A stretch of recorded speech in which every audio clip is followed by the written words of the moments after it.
Ron Yes, well, MacLean. I mentioned Lanny McDonald in comparison to your favorite nudist. And by the way, if I can go on a tangerine here, could that be one of Please. the top 10 worst trades in Leaf history? We got rid of Lanny McDonald for Wilf Paymont from the Colorado Rockies. By the way, there is a trivia question answer here. The only other player aside from Wayne Gretzky to wear 99, Wilf Paymont, because the league has permanently retired that. Anyways, that's my tidbit hockey trivia for the day. But in terms of bad trivia, or someone who's maybe trivial these days, Sheila, our good friend Joe Warmington, the scrawler. No, he's not the trivial one, but his story is about Ron MacLean, who, when I look at the comment section, the number of times some kind of rodent is mentioned in regard to Ron MacLean, a rat, a weasel, the list goes on. He came out with a cockamamie, crazy story that Don Just a Cherry, snake of a man. yeah, who is beloved by millions, and that's not an exaggeration, millions. I wonder how many people love Ron MacLean, 13 or 14. Anyways, he said, Sheila, as you know, that he orchestrated that whole Poppygate. And I mean, really, calling that a scandal along the lines of It was Watergate. only a scandal for the people, for like the CBC losers who whipped it up and the extreme left. So Ron MacLean would have us believe that Don Cherry orchestrated his own removal from TV by saying uncontroversial things that he has said his entire career. That's Ron MacLean's conspiracy created by Don Cherry. That man is an absolute Judas, the worst friend in Canada. And instead of keeping his mouth shut, he keeps putting theories about Don Cherry into the ethos, and in the public discourse that just are not true and are so easily debunked that you just go, "Hey Don, is that true?" And Don goes, "You know." Yeah. And his wife is now saying that Ron MacLean is forever not welcome at their Good. household. Yeah. And He shouldn't even be allowed to walk down the street in Don Cherry's neighborhood without being hissed and booed. oh, I agree, Sheila, but he went further than what you just said. This whole conspiracy of Don Cherry orchestrating some kind of pseudo scandal to get him fired. We all know Don Cherry isn't like that. Don Cherry means what he says, and he says what he means. If Don Cherry was sick and tired of Coach's Corner, he would have done a farewell show, and it would be a Right. proper show, and it'd be saying goodbye to his, favorite interviewees over the years. But then Ron MacLean went on to this sidebar that he was feeling sick and he checked himself into a Boston hospital. Wait a minute. You're now talking about somebody's medical issues? And Don Cherry, in his interview with Joe Warmington, he said, I never went to a hospital. I wasn't feeling great. I went to my hotel room. And by the way, Sheila, if we took a poll, whose side of the story do you believe? Ron MacLean, Don Cherry? How is that going to skew when the results are tabulated? Ron MacLean is one of the worst individuals in the entire Canadian media landscape, and I think in all of sports broadcasting, and that's saying something considering how infested sports broadcasting is with far left-wing crazy people, and weird radical feminists.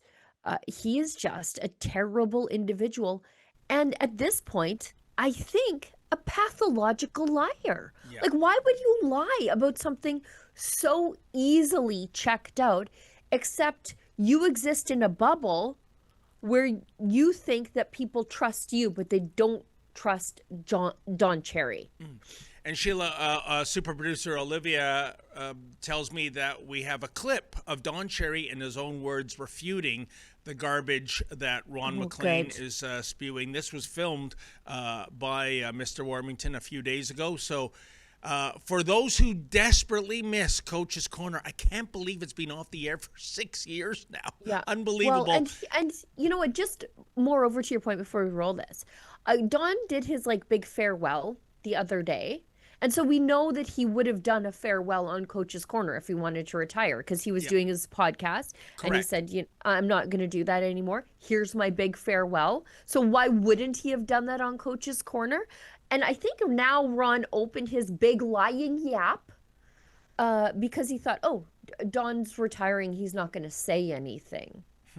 But I guess Don doesn't suffer fools and liars kindly. So Yeah. anyway, let's listen. That you'd like the records set straight on the I'm story. very disappointed in Ron that he would bring this up, and I'm very disappointed in him that he would reach back 5 years and do this.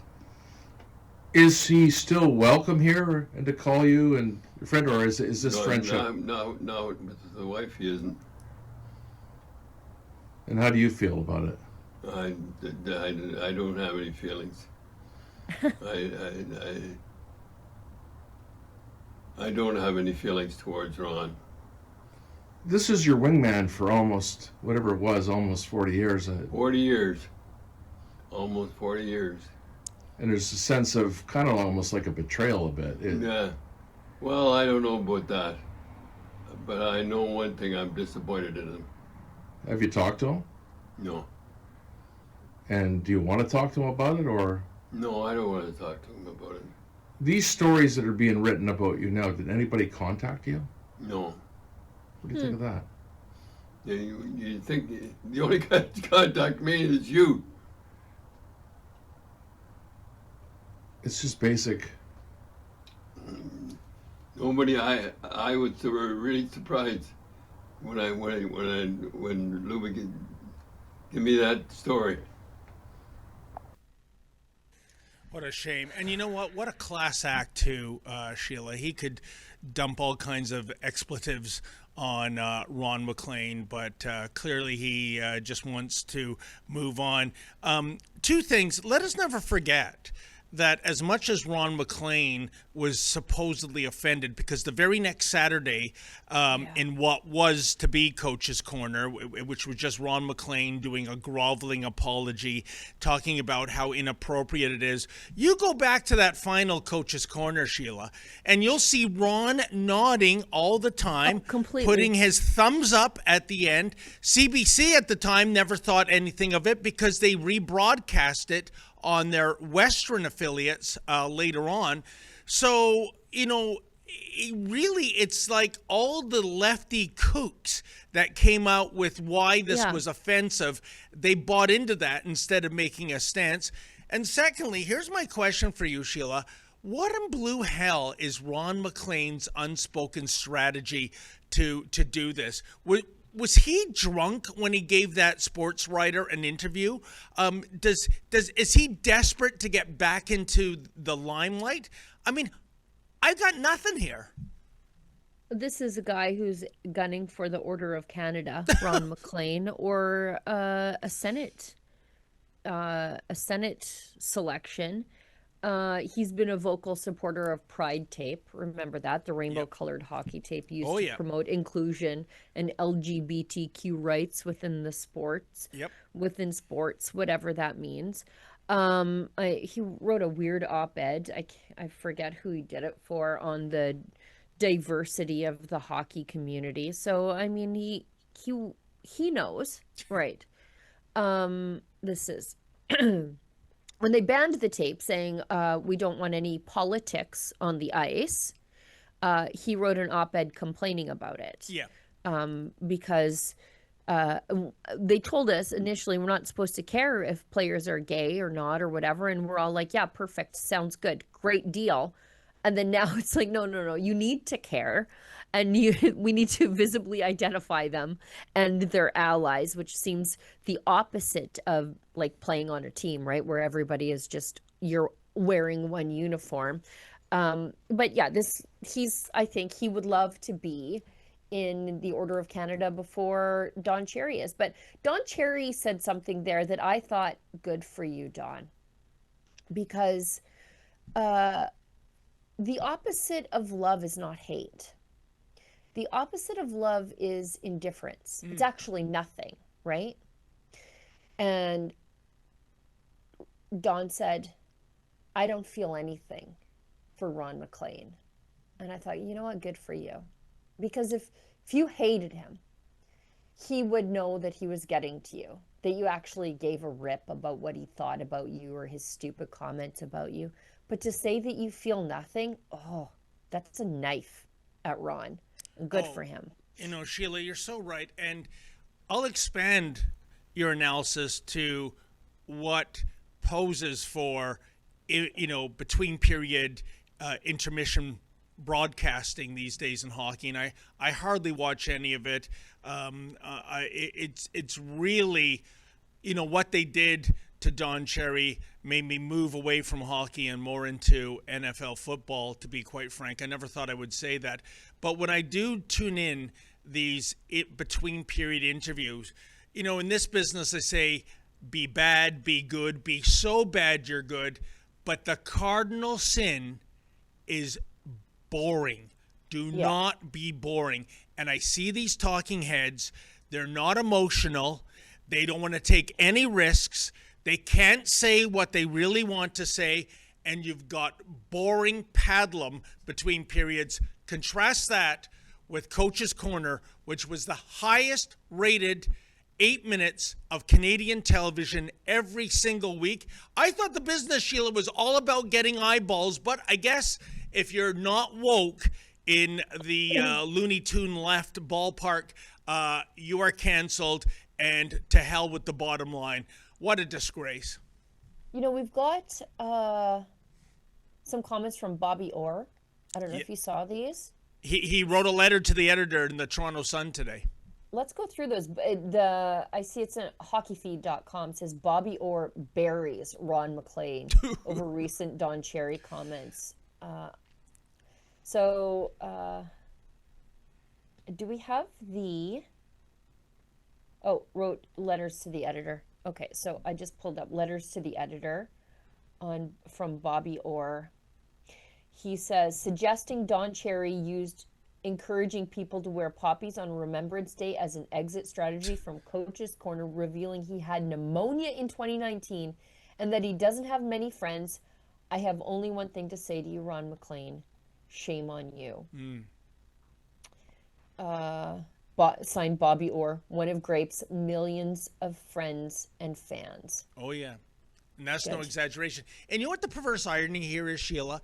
If Ron MacLean had done the right thing, if Ron MacLean had said to the people at Sportsnet and CBC and Rogers, listen, you get rid of Don, it's a package deal. I'm going to. Because Don twice put his career on the line for Ron MacLean, I do believe. Yep. The legacy of Ron MacLean, he would be right up there with Don Cherry. So what did he do? He opted for the paycheck, and he sold his legacy, and it went down the sewer. When these two men are gone, millions will remember so fondly Don Cherry, and nobody will give a rodent's rectum about Ron MacLean, or they'll just talk about, I know we're not supposed to speak ill of the dead. I think a few will, if you know what I'm saying. So I wonder if Ron MacLean, especially after this recent brouhaha, has some buyer's remorse here. And by the way, getting into somebody's medical history, saying somebody stayed at a hospital when they didn't stay at a hospital, isn't that completely inappropriate, Sheila? Shouldn't now Ron MacLean live by the sword, die by the sword? You did something inappropriate. You talked about an ex-employee's medical history. I wonder, is Sportnet going to, tailor-make a pink slip for Ron MacLean? Are we going to see him back next season? No, of course we are. Of course we are. Because you sports know what? I broadcasting would is bet on that, infested Sheila. with weirdos. for some reason. The same people who complain about toxic masculinity are lecturing you about sports primarily played by very masculine men. But in a let the takeaway in all of this be, in a world of Ron MacLean's, be a friend like Bobby Orr. Bobby Orr did not have to say a word. He's one of the most respected people in all of sports, not just hockey, all of sports. And he stood up for his friend. He could have remained silent, but he came out swinging for his friend. And be that kind of friend in a world of fickle Ron MacLeans willing to step on the corpses of their former friends to climb up the social ladder. Be a Bobby Orr. When you see somebody doing something wrong, do the right thing. And Sheila, I can't reveal the source on this, but I also understand Wayne Gretzky is furious over I this believe as it. well. I believe it. So whose camp do you want to be in? Don Cherry, Bobby Orr, Wayne Gretzky, or Team Ron the Rat MacLean? Unbelievable. They should wrap some of that rainbow tape around his mouth next time he tries to open his yap about Don Cherry. At least it'll be useful then.